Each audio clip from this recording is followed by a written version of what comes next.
Selamat siang, Assalamualaikum warahmatullahi wabarakatuh. Di sini saya akan mempresentasikan mengenai metabolisme fermentasi. Nah, apa sih fermentasi itu? Fermentasi adalah proses mikroba memecah senyawa organik, semisalnya glukosa, menjadi senyawa lain melalui reaksi metabolik. Fermentasi ini melibatkan pemanfaatan senyawa dari bahan baku oleh mikroorganisme seperti ragi dan bakteri asam laktat. Nah, mikroorganisme ini menghasilkan berbagai senyawa seperti alkohol, asam, dan gas seperti proses fermentasi pada umumnya. Baik, sebelum kita melanjutkan presentasi yang lain, izinkan saya untuk memperkenalkan diri terlebih dahulu. Nama saya Sylvia Dewi Ratnasari dengan NIM 241120101003. Nah, yang pertama ada gambar nih di atas. Gambar ini tuh menjelaskan tentang apa sih? Gambar ini tuh menjelaskan tentang metabolisme fermentasi berbasis glukosa. Dalam kultur campuran, diagram ini dirancang secara radial dengan glukosa di bagian titik awalnya yang menuju kemudian mengalir halus glikolisis utama menuju pirufat di dalam pusat. Dari keenam jalur ini yang mewakili berbagai rute metabolik alternatif yang diikuti oleh mikroba dalam kultur campuran secara logis untuk menghasilkan energi ATP dan berbagai produk akhir sambil untuk menjaga keseimbangan melalui superscript. Pada produk ini mencerminkan realistis kultur campuran di mana berbagai spesies mikroba seperti bakteri, ragi yang berinteraksi menghasilkan spektrum produk beragam seperti etanol, asetat, butanol, laktat, dan asam organik lainnya. Tujuannya adalah untuk mengevaluasi bagaimana fermentasi tidak linear, melainkan jaringan jalur yang saling terikat ini yang digunakan untuk memahami efisiensi. Bagaimana sih proses biokimia dalam konteks industri ataupun lingkungan. Nah, jadi tuh ada dua jalur metabolisme fermentasi, ada EMP, ada ED. EMP itu adalah jalur glisolisis yang paling umum digunakan oleh sel untuk mencegah glukosa menjadi pirufat. Sedangkan jalur ED itu adalah jalur alternatif glikolisis yang juga memecah glukosa menjadi pirufat tetapi dengan melepaskan enzim dan tahapan yang berbeda dari EMP. Jalur ini menghasilkan lebih sedikit ATP. Nah, jalur yang digunakan dalam metabolisme fermentasi ini adalah jalur EMP, yang merupakan jalur glikolisis klasik untuk degradasi glukosa menjadi pirufat. Secara rinci, prosesnya ini dimulai dari glukosa menjadi fosfolisis yang menjadi glukosa 6, lalu fosfat kemudian diubah menjadi frukosa 6, fosfat dan frukosa 1,6, biofosfat dipecah menjadi 2 molekul gliserenida dan akhirnya menjadi 2 molekul pirufat. Nah, masing-masing molekul ini tuh memiliki 2 ATP dan 2 NADP sesuai dengan sterichometry EMP-nya. Oke. EMP ini sangat mendominasi karena efisiensinya lebih tinggi untuk menghasilkan Prukorsov mencakup mikroba yang mendukung ED. ED itu misalnya untuk kondisi asam dan substrat.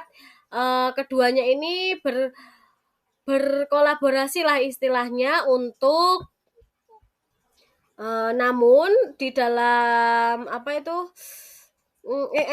di dalam jalur metabolisme ini tuh mendorong lebih ke EMP yang ada. Yang ketiga ini adalah bagaimana sih jika substrat itu bergantian. Jika substrat bergantian di tengah proses fermentasi, misalnya dengan glukosa ke laktosa atau ke silosa, sistem metabolisme fermentasi itu akan mengalami fase adaptasi dinamis yang melibatkan regulasi genetik, enzimatik, fisiologis, dan tingkat seluler mikroba. Secara logis, proses ini dapat dibagi menjadi beberapa tahap, yaitu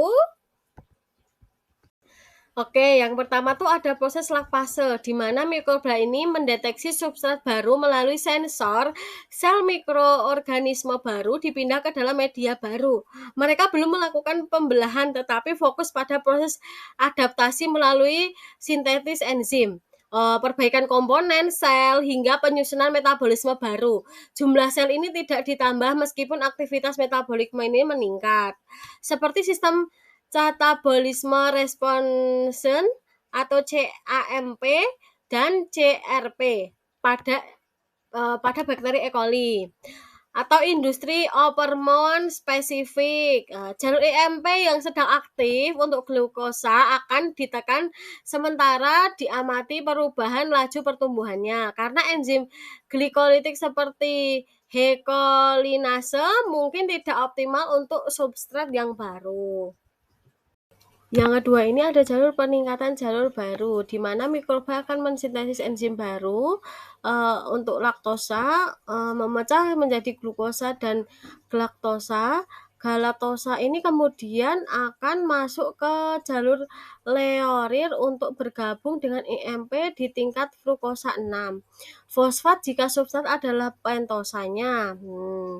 Jalur non-aktif oksidatif ini pentosa akan diaktifkan untuk konversi ke G3P, memungkinkan kelanjutan ke pirufat untuk waktu ini tuh selama 1 sampai 4 jam tergantung starin mikroba dan kondisi pH suhu dalam mikroorganismenya. Kemudian ada stabilitas dan optimasi. Oke. Stabilitas dan optimasi ini setelah adaptasi metabolisme akan dialihkan ke jalur yang efisien untuk substrat yang baru dengan penyesuaian redox, banyak produksi etanol, jadi NADH-nya berlebih.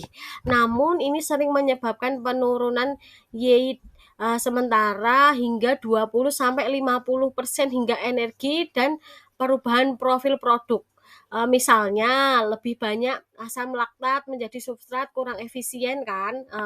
Dalam kultur kontaminasi atau ketidakseimbangan ini secara keseluruhan sistem tetap berjalan anaerobik, tetapi efisiensi bergantung pada fleksibilitas mikroba startin. Genetik seperti yang dimodifikasi bisa diadaptasikan secepat dari jalur wild type. Pengaruh kelima diagram dari area 1, 2, 3, 4, 5, 6 pada diagram mewakili cabang metabolik dari pirufat yang menghasilkan produk fermentasi beragam. Misalnya dengan implikasi industri yang signifikan. Secara rinci itu pengaruh dalam industri fermentasi seperti produk biofol, makanan, fermentasi sebagai berikut dengan fokus pada keselanjutan ekonomi dan prosesnya itu sendiri. Dari diagram pertama itu jalur utama penguraian glukosa. Secara logika ya, area 1 itu adalah pintu masuk seluruh proses fermentasi.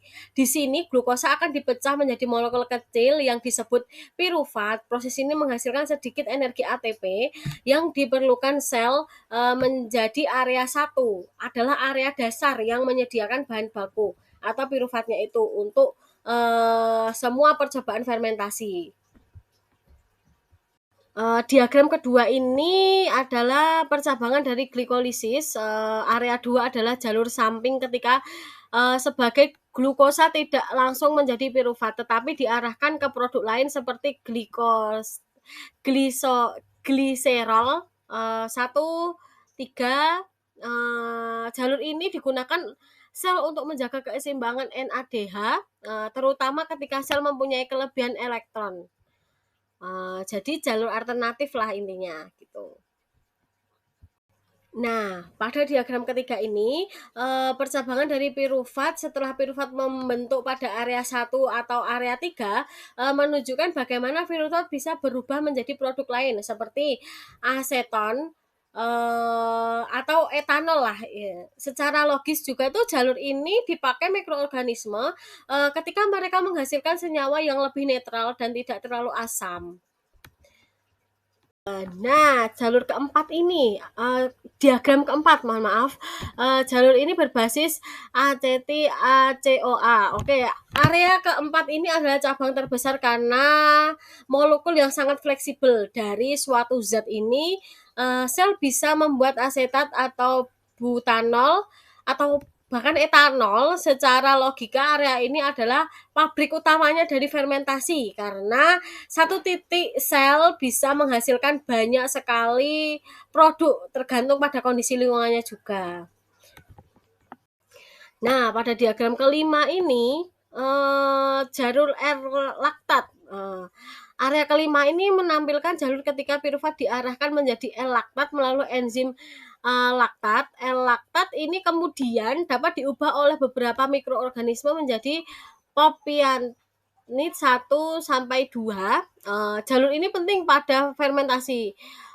Oleh karena itu, asam laktat pada area ini menunjukkan beberapa metabolik yang membantu bakteri menyeimbangkan kondisi redox untuk menjadi NADH-nya itu tinggi.